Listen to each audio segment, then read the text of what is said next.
Hello everyone and welcome to this week's Everton show. It's just one defeat in 11 Premier League games for the Toffees now, and the results in the quarter-finals of the FA Cup last weekend means it's likely that 7th place in the Premier League table should be sufficient to secure European football, and that's why it was so important to beat West Bromwich Albion last Saturday and put some daylight between ourselves and the 8th placed Baggies. Joining me on this week's show are Snods and the WBC Cruiserweight Champion of the World, Tony Bellew. Welcome back to the Everton show, Tony. First question, how are you now? It's been 2 weeks. Are you getting over it? Yeah, I'm coming to terms with what's happened.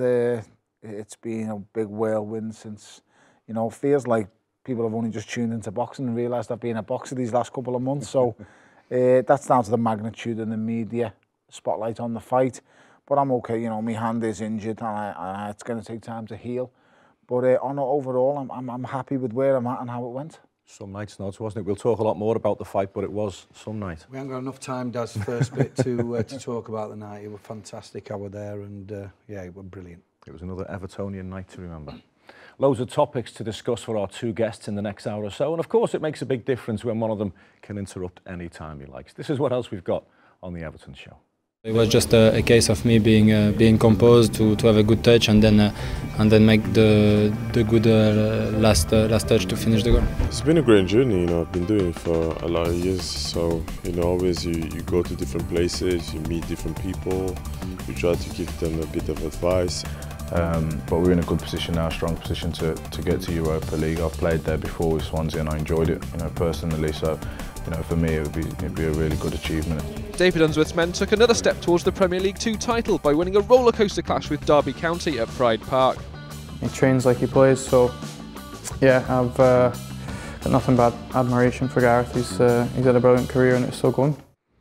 Now, when you consider that the gap between 7th and 8th in the Premier League table at the close of play last Saturday could have been 7 points or just 1, you can see why 3 against West Brom at Goodison Park were just about essential. The points were duly delivered quite comfortably as well on an afternoon that began with a tribute to the legendary Alex Young.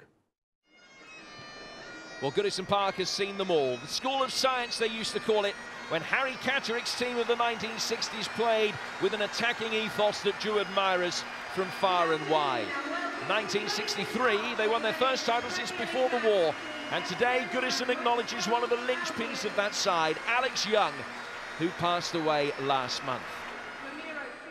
Well, it was Tottenham's legendary double-winning captain Danny Blanchflower who coined Alex Young's nickname with a glowing tribute.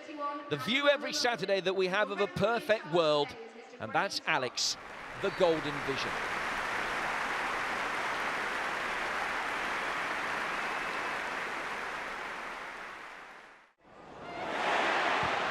Barkley's shot pushed away, Morales to finish!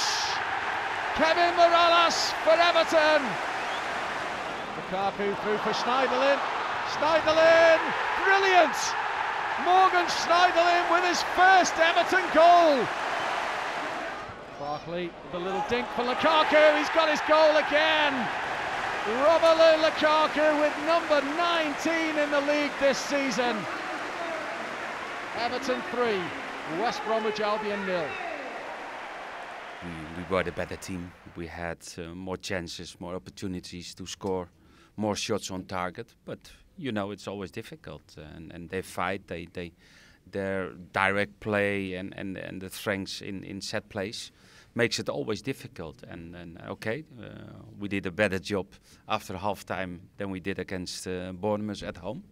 But it was really well done, the whole team performance. Even if it was not our best game, if I can say, we did a professional job with good goals, and for myself it's very good, to score my first goal. Hopefully I will continue to score and help the team to win some games. I just took my chance. It was a great ball from Rome, and after it was just a case of me being composed to have a good touch and then make the good last touch to finish the goal. It's exactly the sort of game we expected. They're going to come and sit deep and try and frustrate us, but the first goal is always important, come at a good time, and from them we're always in control, and they didn't have too many chances.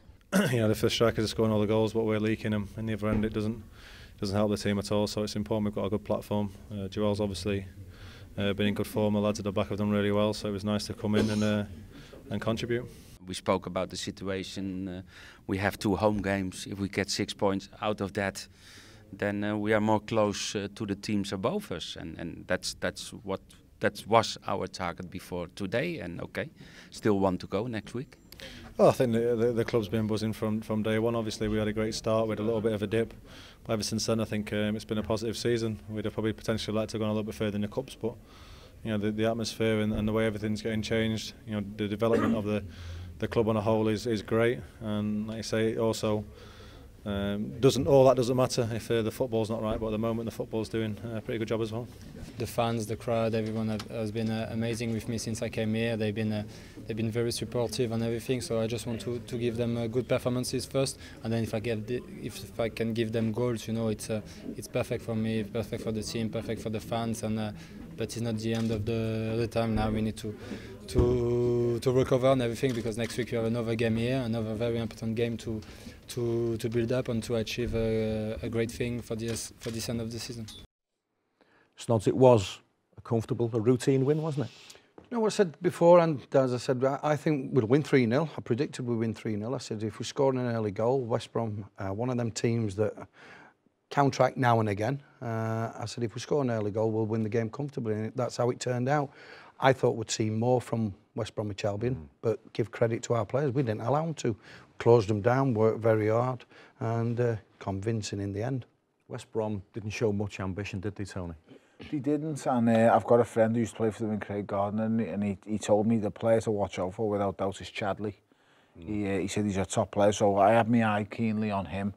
But our boys just, you know, they kept the ball so well. They dominated how the ball was moved, when it was moved, and when we lost possession, you know, we got it back immediately, because West Brom just, they couldn't penetrate us in any way. They tried the long ball, they tried to knock it round, they just couldn't get at us. And it was a good display by all the lads. Like I say, you know, they knocked the ball around well. Romelu was exceptional up front. And Ross and Morgan Schneiderlin, they just seem to be getting better each game. You know, the togetherness in that midfield seems to be, you know, coming together really well. And the clean sheet is always important. Yeah, it is, and I'm pleased for Jags in particular as well. He's been patient, he's been the model professional, not banged on the manager's door, which is great. And club captain, come back in, and I thought Jags, that was the Jags of old. I thought he played really well, organised us, and it's important for the defenders and the goalkeepers, when you are winning comfortably, that you keep shouting to each other, come on, clean sheet, and the boys did it, and it convincing victory, as we said us. And keeping a clean sheet is a collective responsibility, isn't it? And your mate Ross Barkley's putting a shift in, isn't he, at the moment? He's doing great. I expect the England call-up to be coming again really soon. You know, he's doing really well. He's keeping the ball. His distribution with the ball is fantastic. He's all over the park. He seems to be putting a lot more miles on the clock as well, so which is nice to see. You know, I haven't seen the stats, but just by watching him, he seems to be getting round an awful lot more. Like Snods touched on, the defence is a big part for me. You know, to see Jags back in their commanding the lads and you know, being the voice at the back there, it was great to see. And hopefully, you know, more clean sheets to come, because, you know, when our lads are at it at the back, we're very strong, we're formidable at the back, and it's nice to see them all come together and, you know, be strong and one big unit. Baz Bainsey is always quality. We know what we get from him. And Seamus, you know, we've got two of probably, you know, they're up there with the best full-backs in the league, with the Roses and the Walkers. They're outstanding going forward, going backwards. So, you know, we need to use them a little bit more, and hopefully we do going forward. And it was a massive win, really, when you look at the points difference between ourselves and West Brom, and 7th place should get European football. Yeah, you would like to think so, Nardaz, you really would. And I heard a couple of managers saying, even Tony Pulis after the game, he says there's the top 6 that are battling. He says, but Everton are definitely the next best after them 6. I would argue the point. I think we're capable of getting in that top 6. I think we're good enough. I think the manager's building a great squad. Everybody seems happy. Everybody's working for one another. And you can tell with the atmosphere around Finch Farm and Goodison after the game that there's a togetherness there that is going to bring you success, hopefully. Momentum and confidence in any sport is so important, and we're just hitting that at the right time. We are, and the players seem to be coming round to the manager's kind of ethos and his kind of, you know, mentality. Ronald Koeman's a winner. And when you say the likes of Ronald Koeman and the things he's done in the game, I think he demands players to be at a certain level, and some players will say that's strict and some players won't, but if you're getting anywhere near his level, then, you know, we're in for good times. There's a feel-good factor about USM Finch Farm right at the moment. And that's it For part one, after a short break, we'll follow Romelu Lukaku on a kick-it-out mission, and of course we'll speak a lot more to Tony Bellew and Ian Snodin about the big fight.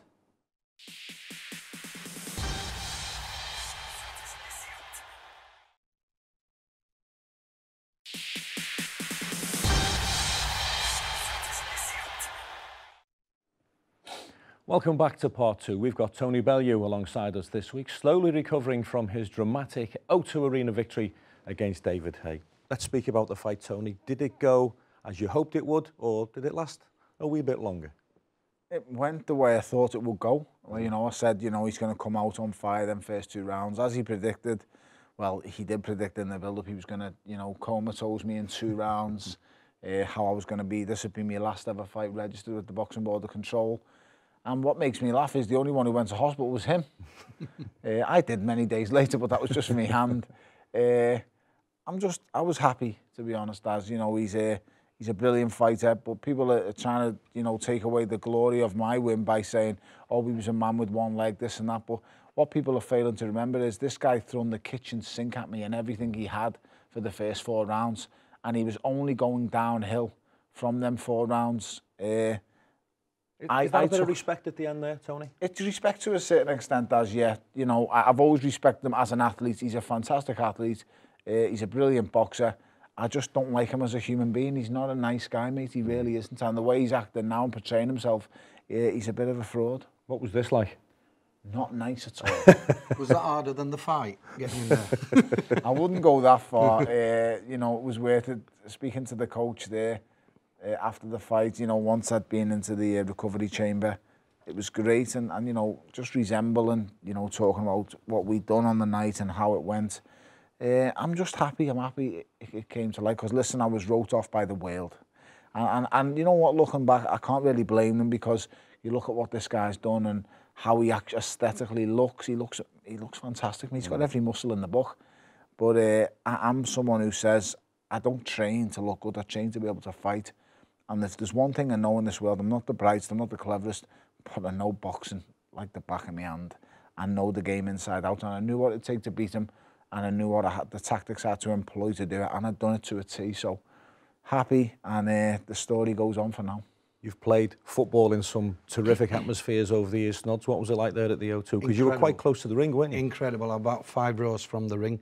And they were that close at one bit. I were ready to put Tony's gum shield in at one stage. But no, we had fantastic seats. But really, I know nothing about boxing. I love me boxing. I've loved it all my life. But I really don't know anything about it. And I'm off in the second and third. I'm shouting as loud as I could, "Get off the ropes, Tony!" And I'm thinking, Ian, what are you on about? He knows what he's doing. He's in there, and I'm shouting, "Get off the ropes!"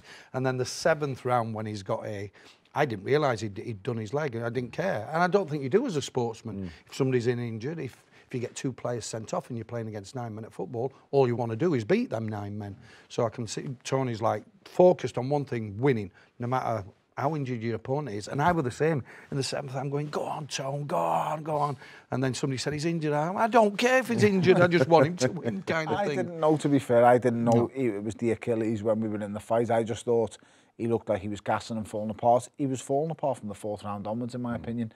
At the end of the 5th round, if you look back, I say something to him, and the words out of my mouth was, "You're blowing. You are gassing." And he said, and he just shook his head at me in disbelief, because, and he said it in the fight afterwards himself, he couldn't believe I took what he could dish out.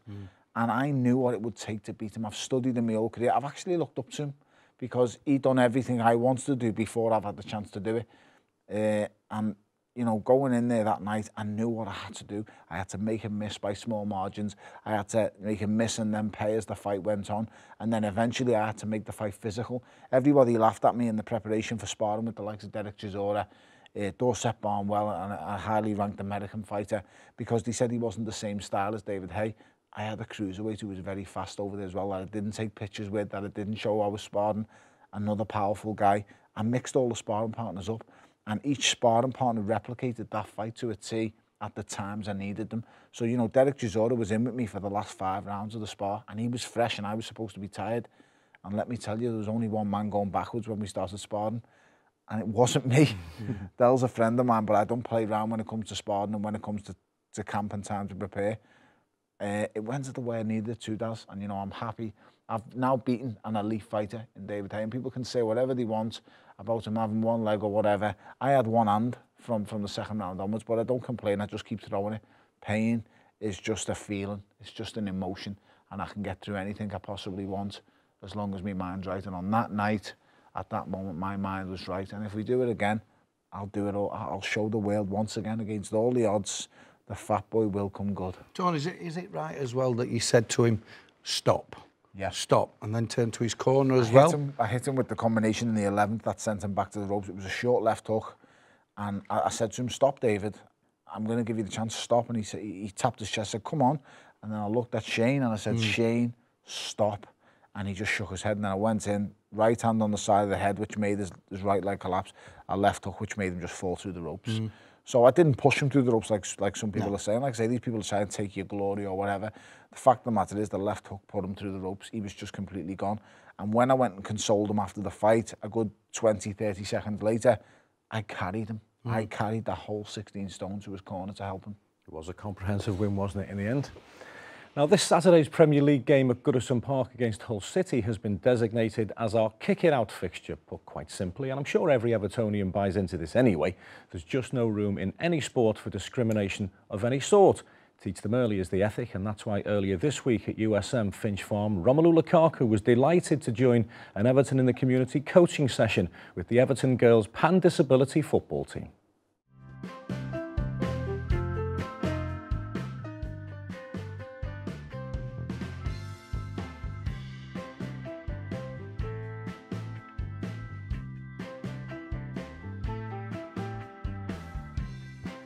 Today we've had a Next 20 ambassador visit.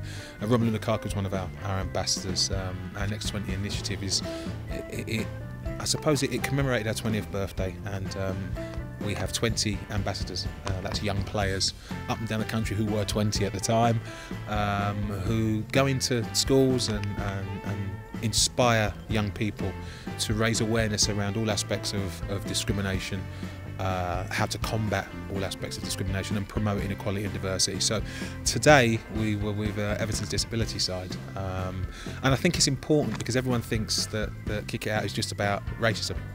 It's important for us to highlight all the other aspects, all the other protected characteristics of which disability discrimination is one, and the women and girls that played today were fantastic. I've got to say they really were impressive, and it's been it was a good educational workshop in the class, so it's been a good day. Your idol coming in and talking about their experiences, and what that's done with some of the kids is say, wow, what you've experienced this too, you know, and what you're the same as us. So it's really, you know, given young people the real impetus to want to learn more, to want to report, to want to do something about it, and I think that's probably one of the biggest impacts. Well, it's been a great journey, you know. I've been doing it for a lot of years, so, you know, always you go to different places, you meet different people, you try to give them a bit of advice and how it is in life, or if you get into a difficult situation, not to give up and just to try to stay positive. And you know, it's nice, and you know, we as footballers we try to be a sort of a role model in a type of way for the people, and you know, it's nice, it's good. They definitely enjoy it. As you can see today, they were boisterous, having a laugh and a joke, and some of them have never met before, and some of them have, so they're all forming new relationships, and it's a big social thing for them as well. Some of them have been going on about it for weeks, that they were coming here to meet Rom and all that stuff, so they're really made up about that, and the fact he's actually turned up, like, it's made the day, as you can see. Obviously Saturday represents a great opportunity for us to all come out and be, you know, one solid unit together, and it doesn't matter what creed, colour you are, you know, football's there for us all to enjoy. We're all part of one society, we've all got to live with each other in harmony, and that's the most important thing. But football is a game that everybody loves, and you come together at 3 o'clock on a Saturday afternoon, and as you say, whatever gender, whatever creed, whatever colour, you know, we're all there to watch an exciting football match, and 3 points for Everton. Big Rom doing his bit there for Kick It Out Snods with the Everton in the community coaches who do such a terrific job. We speak about it all the time and we're quite proud to do so. Yeah, it's absolutely fantastic what we do as a club, and the coaches as well, Everton in the community. It's all right for the first team players and myself, Diamond and Sharpie to go down the odd days and that, but they're at it every day of the year and they should have a lot of credit. But I was at a disability one yesterday, Down Syndrome Awareness Day, and I tell you what, it's the best 1.5 hours I've ever had. Really was. The smile on them kids' faces, the goals that they were scoring, how they celebrate, and I tell you what, it was a pleasure to be there, Daz, last night. Making sport accessible for everyone is fantastic, isn't it? It's brilliant, and you know, it's not about, you know, the colour of them, the ethnic minorities or whatever. It's just about helping children to get out there, get the exercise and love football for what it is. So, you know, it's fantastic what the Everton in the community does. Couldn't have put it better myself. OK, we're halfway through this week's programme. Coming up in part 3, Ashley Williams looks ahead to Hull City at the weekend and the Irish challenge that lies ahead for his Welsh international team. And we'll also have time to bring you up to date with the under-18s and the under-23s.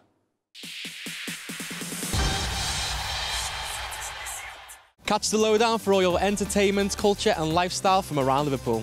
At 6:30 and 9:30 every night, straight after the news.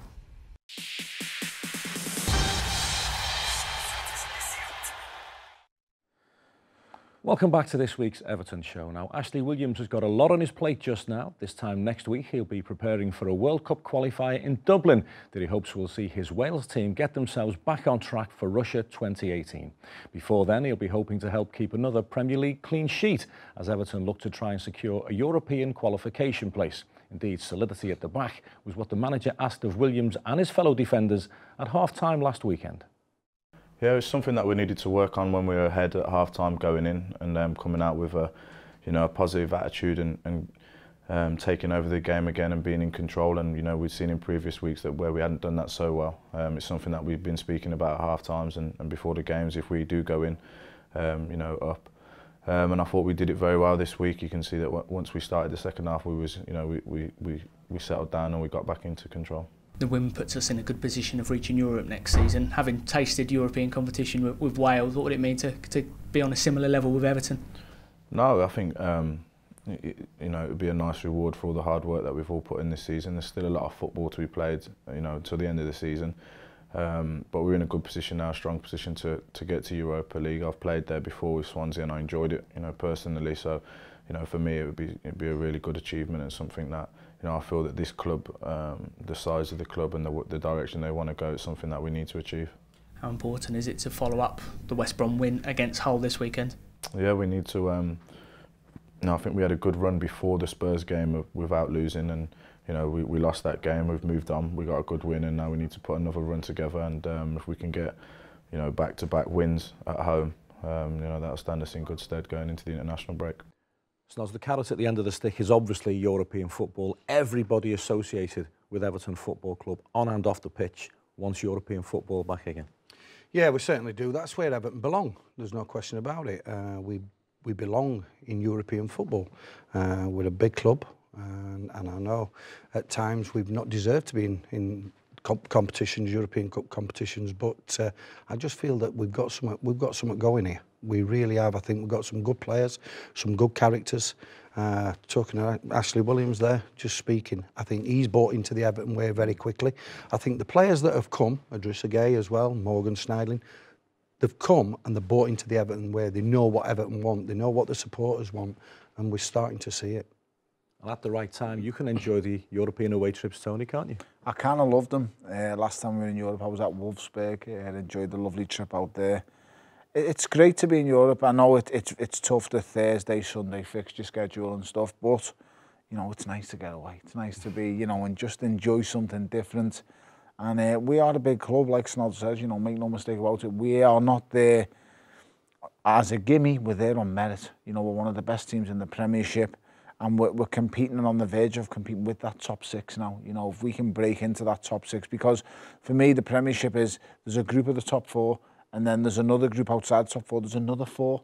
And if we can try and rise to the top of that other four places, then, you know, we're there or thereabouts on the Champions League spots. We've just got to keep believing, keep improving, and get some more acquisitions in. And Daz, if you are going to be a successful team, you've got to expect games like that, because you are successful, you're playing in every cup competition, so whether it's a Thursday, Sunday, or whether it's a Tuesday, Wednesday and then a Saturday, if you're in the Champions League, that's success for the club. That's what you want to be involved in, week out and month in and month out. You want to play in European games, you want to be successful, and you play as many games in the season as possible. You spend a bit of time down at Finch Farm. Can you sense there's just an extra bit of feel-good factor at the moment, Tony? I sense there's a bit more, how can I put it, due diligence around the place. There's a lot more focused. You know, the players just seem, they're just focused, and that's the best way of saying it. They're focused, and they're very, it's good to see them in a strict environment, very disciplined. Everything runs to a schedule, and he expects the highest performance every day in training. And the lads at first think it was a bit of a culture shock to them because of what they was used to in the past. But now, you know, they're coming around to his way of thinking. They know they have to turn up, be punctual, be on the ball every single day for even training. And it's showing in our performances. I think we're a lot fitter this season. I think we get at teams a lot more. And I just, you know, I don't see us as last season. There was times where I looked at us and I thought we had a soft touch at the back. And this year, I just think they're a lot physically stronger, a lot more determined and a lot more robust, especially going forward. Players will welcome a more regimental situation, won't they? Yeah, there's one or two players that I'm sure would like it a bit lighter, but perhaps they're not players that are getting in the team week in and week out. But when you're performing and when you're expected to perform, like Tony said, day in, day out, not just week in, week out, day in, day out. And I seen them today training, again, the intensity. They were doing shuttle runs and everybody were trying to beat each other, which is fantastic on the training pitch. Take it out there on a Saturday. And honestly, I'm watching games now, and you're right, I think we are fitter, we're stronger mentally, and we're producing better performances. I think a big factor of all that is when it comes from a man like Ronald Koeman. There's no question, when Ronald Koeman speaks, everybody listens. We're in a great position to push on, that's for sure. OK, let's take our weekly look now at the younger Everton teams. David Unsworth's under-23s had to beat Derby County on Monday to consolidate their position at the top of Premier League 2 table, and they did it. David Unsworth's men took another step towards the Premier League 2 title by winning a rollercoaster clash with Derby County at Pride Park. Everton were 3 points clear of Manchester City at the start of the evening, needing a victory to remain in control of their plight. And things looked on course when the Blues capitalised on a strong start as Basala Sambu slammed home from close range after good build-up play down the right. Everton continued to dominate, but it was Derby who turned the game on its head with 2 goals in as many minutes right before half-time. Emil Rees-Jacobsen scored them both, the first this header from a deep left-wing cross. And seconds later, he had his side ahead when he capped a driving run with this well-taken finish. Everton needed a response in the second half, but they had to wait until 15 minutes from time to find an equaliser, when Liam Walsh's emphatic penalty drew the scores level after Sambo had been fouled. And there was still time for a final twist in the tail as substitute David Haye smashed home Kieran Dell's cross a couple of minutes later to secure the victory. As the final whistle blew, news filtered through that Manchester City had been held to a 3-3 draw by Arsenal, meaning Unsworth's men are 5 points clear with just 3 games to play. OK, from the 23s to the under-18s now. Kevin Sheedy's boys are in the second tier of the end-of-season split, and they began their group last weekend with a victory at Middlesbrough. Everton under-18s kicked off their participation in Premier League Group B with a 2-1 win over Middlesbrough at Finch Farm. The young Blues opened the scoring on 25 minutes when Jack Kearsey was alert to steer home this rebound from close range. Kevin Sheedy's side continued to dominate and their pressure paid off 2 minutes from time when Daniel Bramall latched onto a flicked-on long ball to grab his second goal in as many games. The visitors pulled one back through Tyrone O'Neill deep into stoppage time, but it couldn't prevent Sheedy's men making a victorious start to their 8-team mini-league campaign. Their next outing is away at Derby County on Saturday. Snods, the under-23s, have the title almost within their grasp. 5 points clear, 3 games to go. Yeah, it's great. I know me and Graham Stewart the other night was in a restaurant having a nice quiet meal together, and I kept saying to Diamond, what's the score now, what's the score? Because it's important for us. It really is as a club to win these titles. When he said we're 2-1 down, because we were winning for quite a bit, 1-0, he said we've gone 2-1 down. So we kept looking at his phones, and when the result came through, 1-3-2, and Man City had only drawn 3 apiece as well. Wow, fantastic for the boys. spoke to Unzi and Ebo yesterday as well. They were delighted, so they know that they're within touching distance. And yeah, it'd be pleasing for Dave and John, but it'll be extra pleasing for the boys. They put a lot of work in this season, and they're doing really, really well. A nice quiet meal, him and Graham Stewart. I'm not having that, by the way. He's not kidding no one with that, mate. He's absolutely kidding no one. I paid for it, by the way, as well. I'm not having Definitely not kidding that idea. He doesn't see his nose grown by the second. Sometimes in sport, Tony, when the finishing line's in sight, it's just about grinding out a result. Forget the performance, just get where you need to be. It is just about seeing it over the finish line, Daz, and it's tough, especially when you've been performing like our young lads have been performing week in, week out. I suppose it's hard to keep that level right up there, you know, for the whole season round, but they've been brilliant. Unzi's done a fantastic job with them, and, you know, I feel like we're one of the only Premiership clubs now who actually is bringing younger players through into the first team. You know, Tom Davies coming through, you know, we've got the likes of Ross who have come through our ranks, and they're going to end up being established Premiership players. And what other club do you see this at now in the Premiership? Because I can't think of one besides us. A lot of teams nowadays go out and buy youngsters from 14, 15-year-old. We give the lads, as Stone said, a great opportunity. If they feel that they're playing well enough, they go and train with the first team every day, and then if the manager sees that they're capable of playing in that first team, he gives them a go, no problem. It must be a terrific recruitment tool, that, because the pathway at Everton is illuminated far brighter than, as Tony said, any other club. The recruitment is fantastic. It's hard work because there's a lot of big clubs out there that are after the same players. So we've got a great recruitment, but not only that, when they come to Everton, the coaches that you've got, all Everton related as well. Kev Sheedy, John Doolan, Paul Tate. We've got Franny Jeffers now. Dear me. Phil Jevons, all played for Everton. They know what the Everton way is, and the young lads, all right, they don't really know them from them eras, but they must look at them and think they were Everton players. It's all part of the Everton DNA, isn't it? We'll take another quick break right now. When we come back, we'll get the opposition view on the weekend game with Hull City's Shaun Maloney, and we'll hear what the Everton boss makes of the Tigers coming to Goodison.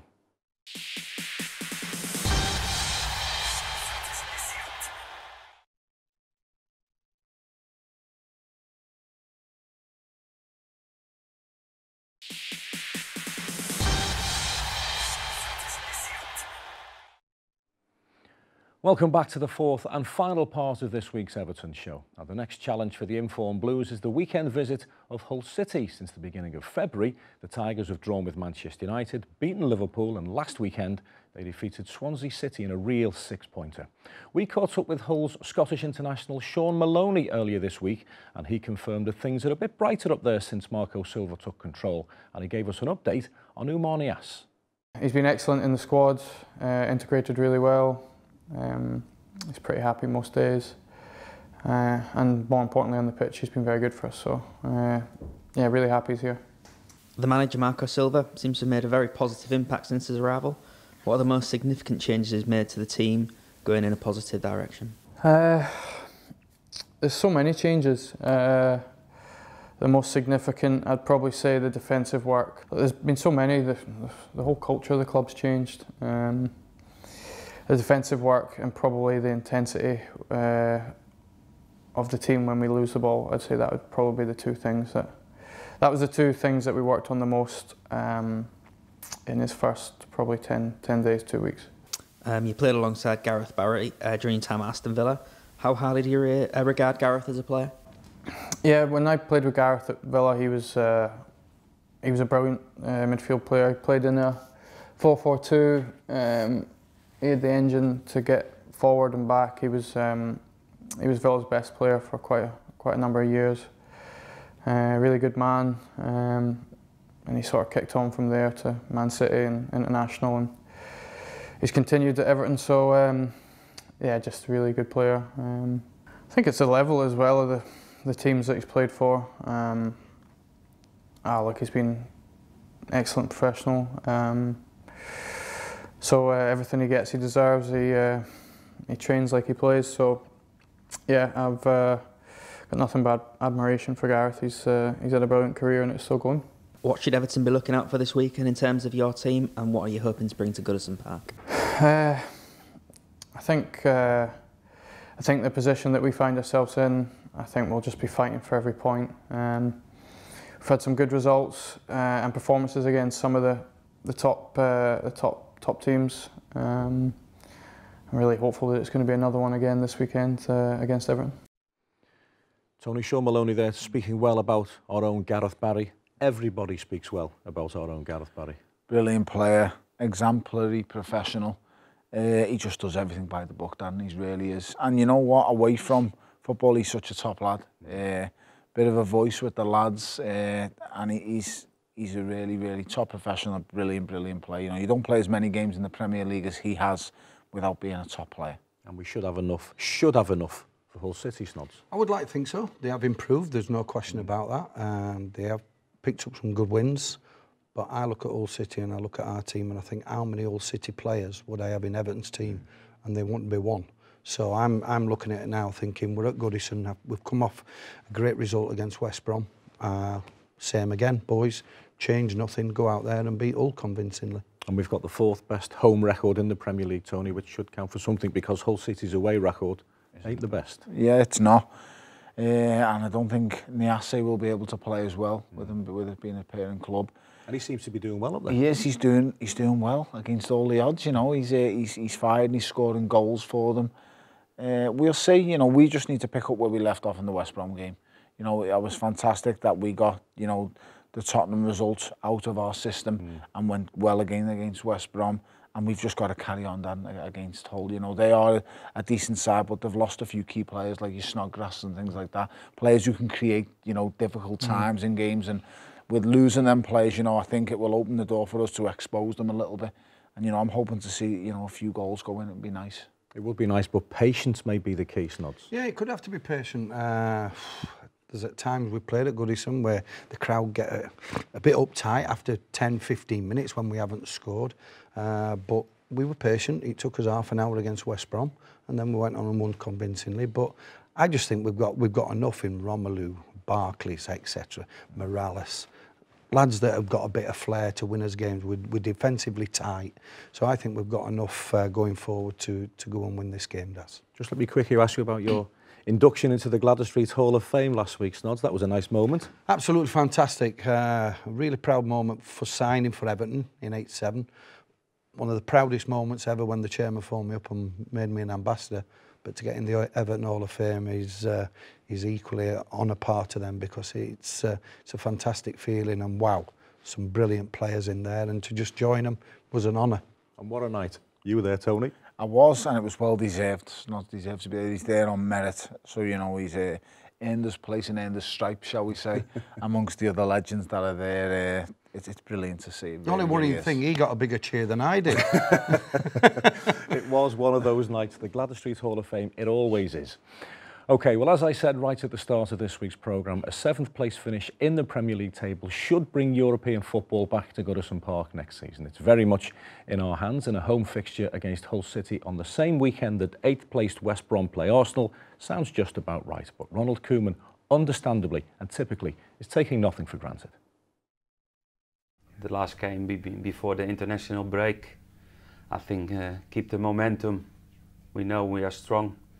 At home, the team is really playing out of a good level. Defensively, attacking-wise, scoring goals, and okay, we like to keep the momentum. I spoke before the West Brom home game. If we get 6 points out of the next 2 home games, then really we can fight against the teams above us on the table. And I think the progressing is really good compared to last season. At this stage, the same points, 47 at last season, still 10 games to play, a lot of clean sheets, more goals, less goals against, conceded. I think it's really the progress what we want when we start the season. Points give confidence, and the teams above us will be afraid, because the gap is not the gap what the gap was 3 weeks ago. And we are in a good run, and also fitness-wise, we can prepare our weekend games. We can do good training sessions during the whole week, and that makes it really good for the team to play. The gaffer always speaks well, Tony, and he seemed to enjoy the little conversation he had with you at Finch Farm last week. Yeah, it was. It's great to speak to him as always. Listen, he's a legend. He's Ronald Koeman. You know, he's the highest goal-scoring defender ever to grace the game of football. So I'm amazed he even knows who I am. We got talking about the fight. He was a keen watcher. And he was just saying, I want you to hit him more, hit him more. And I was like, I was trying my best, honest. And it was just great to see. And then he gets Duncan and he said, Duncan was screaming all over the hotel. I thought he was taking and throwing the punches with you. I said, me and Duncan have been friends a long time. So as I say, it's great for them to even know who I am, you know, and support me is unbelievable. It really, really is. I get great support from the club, from the medical staff, from the coaching staff, and from the board also. You know, I'm very honoured and very privileged to get the support I do. By the way, and don't you think the players are honoured that you know them as well? We touched on that, didn't we? We touched on that. Down they are. I'm going to speak from a player's point of view. Hey, it's a pleasure to know. Thank you. WBC, and you sat here and you talked, and you're just one of the boys. You're Evertonian through and through. The players will be as grateful that you speak to them as well, by the way, and I'll tell you that now. I learnt a little bit. Remember TC, the first one I really got to know was Tim Cahill, and I remember being in the dressing room one day and said, I can't believe I'm sitting here, and I remember him saying to me, I can't believe you're sitting here talking to us. And I said, listen lad, you play for a club that I've dreamed of playing for since I was a child. And he said, Tone, I want to tell you something. We're all just normal fellas and we kick a ball for a living. And then I remember going home to my missus and saying what he told me. And she went, he's right. And I said, I know, yeah, girl, but he still plays for Everton Football Club. Come on, you know what I mean? It doesn't get any better, does it? But Ozzy was sat a row behind me, and you tell you what, he were going off his head when you had him on the 7th. He was up, go on, Tone. So I tell you, the boys respect you as much as you respect them, mate. What's next for Tony Bellew? That's a good question. Retire, mate. Retire. I've had everyone saying that. I'm gonna just wait and see, Daz. You know, I'm only a fortnight after the fight. Well, not even a fortnight yet, 10 days, and we're just gonna see how it goes. You know, I could happily walk away at this stage now. Will I is another question. You know, I don't know because there's big nights ahead. Eddie's tempting me already. The phone hasn't stopped. I've done, you know, close to 50 interviews now. I've been on about 5 different TV shows. Everyone just wants a piece of me and wants to know what I'm doing. The fact is, I don't know what I'm doing yet. And as soon as I do, this will probably be one of the first shows that I announce it on. What about a half-time charity bout against Snods? You can pick on someone his own size. Yeah, we'll sort him, not a problem. Well, after this weekend, there are just 9 Premier League games of the season to go. Our destiny is very much in our own hands. Everything's still to play for, starting on Saturday with the Goodison Park visit of the Tigers, Hull City. Myself and Snods will be in the commentary position for EvertonFC.com from the kick-off time of 3 o'clock. It's Everton versus Hull on Saturday. And don't forget, you can follow the whole day on EvertonFC.com and all our social media platforms. We hope you've enjoyed the show. We'll see you again next week.